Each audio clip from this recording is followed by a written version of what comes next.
మీరు 90 టీఎంసీలు పెట్టుకున్నారు, పాత గవర్నమెంట్ పంపించింది.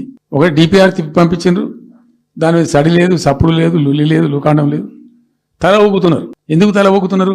రాష్ట్ర ప్రయోజనాలు కాపాడడానికి లేకపోతే, రాష్ట్రానికి వచ్చిన నీళ్ళని కూడా కాపాడే స్థితి లేకపోతే, ఇదేం దద్దమ్మ ప్రభుత్వం?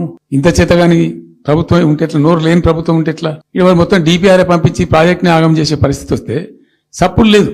ఇరిగేషన్ మంత్రికి లెటర్ రాసిండు, 45 టీఎంసీలు ఇవ్వండి మాకు అనుమతి అని చెప్పి. ఎట్లా రాస్తావు నాకు అర్థం కాదు. నువ్వు ఏ ముఖం పెట్టుకుని రాస్తావు? ఇదో ప్రభుత్వమా? వచ్చి మనకు వచ్చినటువంటిది బాజాప్తా, అది కూడా ట్రిబ్యునలే కదా, బచావత్ కూడా ట్రిబ్యునలే కదా. ఆ ట్రిబ్యునల్ తీర్పు ద్వారా వచ్చిన 45 టీఎంసీలు నువ్వు ఎందుకు ఆపుతున్నావు ఇప్పుడు? ఇదో రాష్ట్ర ప్రభుత్వమా? అసలు ప్రభుత్వం ఉందా?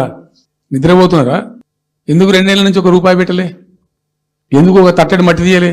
ఎవరు నిరోధించింది మిమ్మల్ని? ఎవరు అడ్డుపడ్డారు? మీకు ఎవరు కట్టేసారు మీ కాళ్ళను?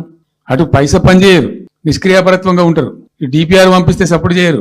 ఇలా చివరికి 45 టీఎంసీలు రాదు అంటే ఏం కాబోతుంది? ఎవరో ఒత్తిడి ఉంది దీని వెనుక? ఏం కుట్ర దాగుంది? ఇది నడుముకు రాయి కట్టుకొని ఆడ ఉన్న మల్లన్న సాగర్ లో దుంకి చచ్చిపోతావు. మల్లన్న సాగర్ కాకపోతే రంగనాయ సాగర్ లా మెడకు తాడేసుకొని ఊరేసుకొని చచ్చిపోతావు. చంద్రశేఖర్ రావు నలికుట్లోడు. నువ్వు మీటింగులు పెట్టకపోతే సంతలో పోయి బర్లను కాసుకో. మేము వద్దంటున్నామా? ఈ అవ్వ లాగులో తొండలు ఇచ్చి కొత్త బిడ్డ నేను అనుకుంటున్నావేమో.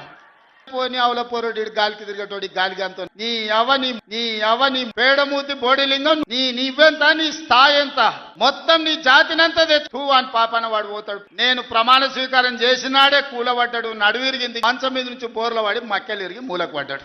నీ తోలు వీసుడు కాదు, నిన్ను చీరి చింత కట్టి చింత మడకల ఏలాడేసి కొడతారో లేదో